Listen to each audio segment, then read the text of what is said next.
Hey guys, it's Coach Steve, and I've got this week's workout brief. This will be our last week of level method testing. This week, if one of the workouts or things that we're doing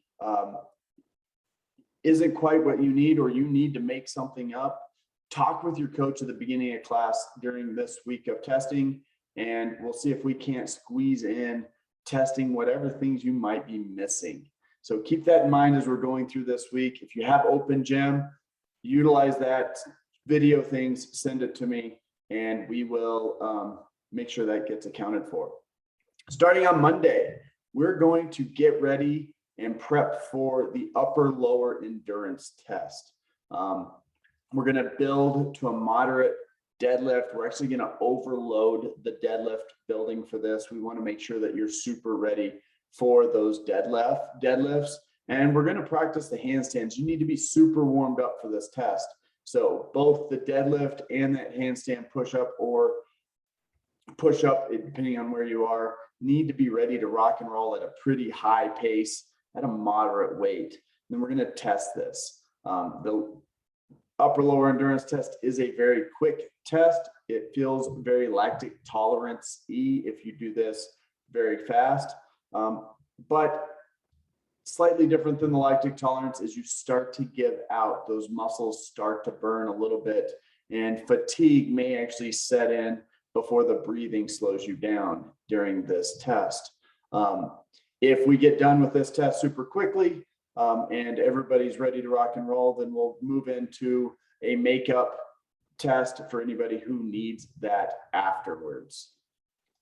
On Tuesday, start off with the squat endurance test. If that's one you've already done this cycle, then it's 4 sets of 10 back squats, even sets across.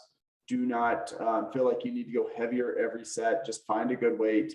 Do 4 sets of 10 that are just going to challenge you, but it's not going to crush you. When we're done with that, it's partner workout, 150 wall ball shots and 150 calorie row between the two partners.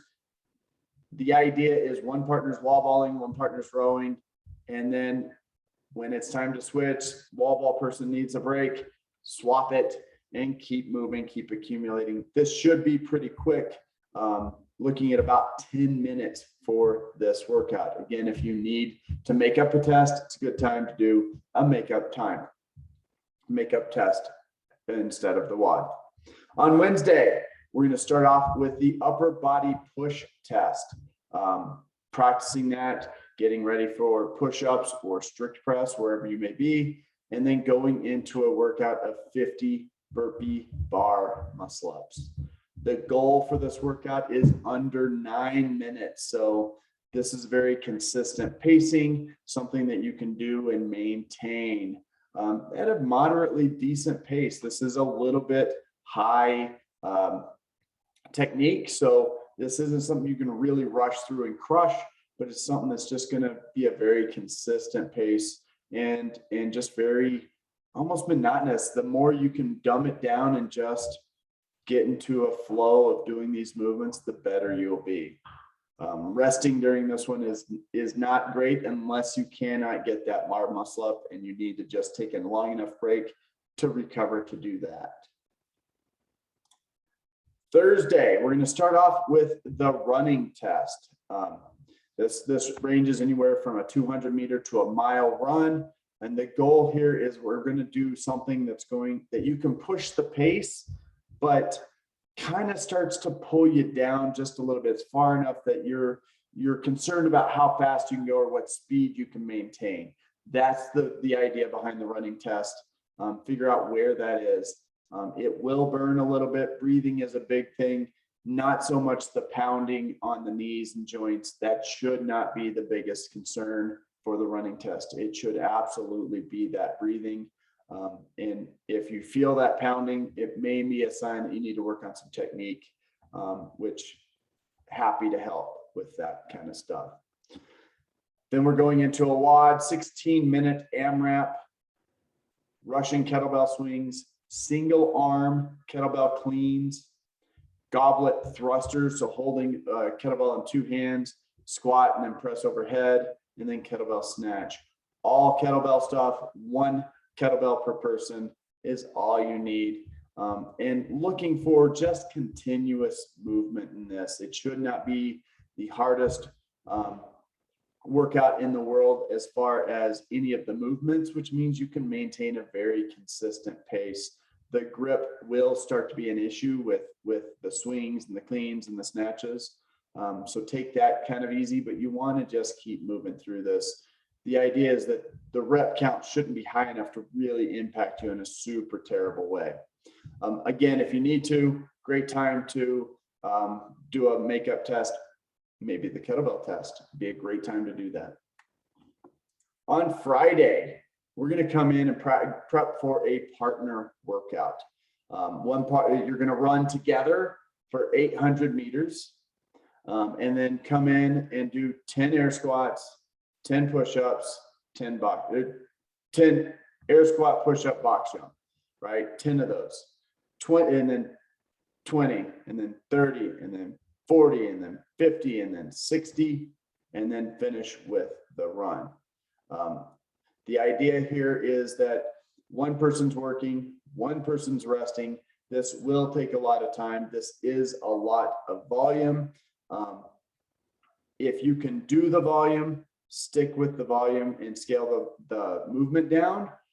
If the volume is just too much for you, scale the volume down so you can be successful and not completely grind to a halt.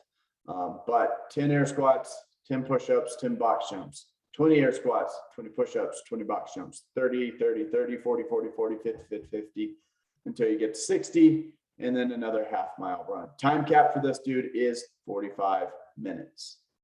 Saturday, day before Halloween, we got to do something fun. CrossFit dodgeball. We do this almost every year, and this is not like the dodgeball you had when you were in high school or middle school. This is a lot more fun. We're a lot less serious. What we do is we set up the balls and 2 teams, same as normal there. If you get hit, you go to the back area and you do a workout associated with the color of the ball. You come back in and keep going, keep playing. You're not out. You're not out in this game. You get to do a workout. You get to come back in and have fun. One of the big things is if anybody gets hit in the head, the person who throws it gets double the penalty. So they have to do twice the workout. It does not benefit you to headhunt in this game. Do not throw balls at people's heads. That will help everybody have a lot more fun. And we got to keep this light. So there's going to be little things that are going to pop up. Maybe the game is throw it with your offhand. Maybe you can't use both legs. We will make this so that everybody can feel a little bit uncomfortable because it's going to be fun. I mean, just showing up and being in a costume will make this fun. Join us, even if you're not a big CrossFit or dodgeball fan, it'll be fun. Come and play. Bring a friend. This is a great time to introduce somebody to something fun. Help everybody realize that we're not just there to break your body down. We got to have fun and move our bodies. See you guys in the gym this week. Bye.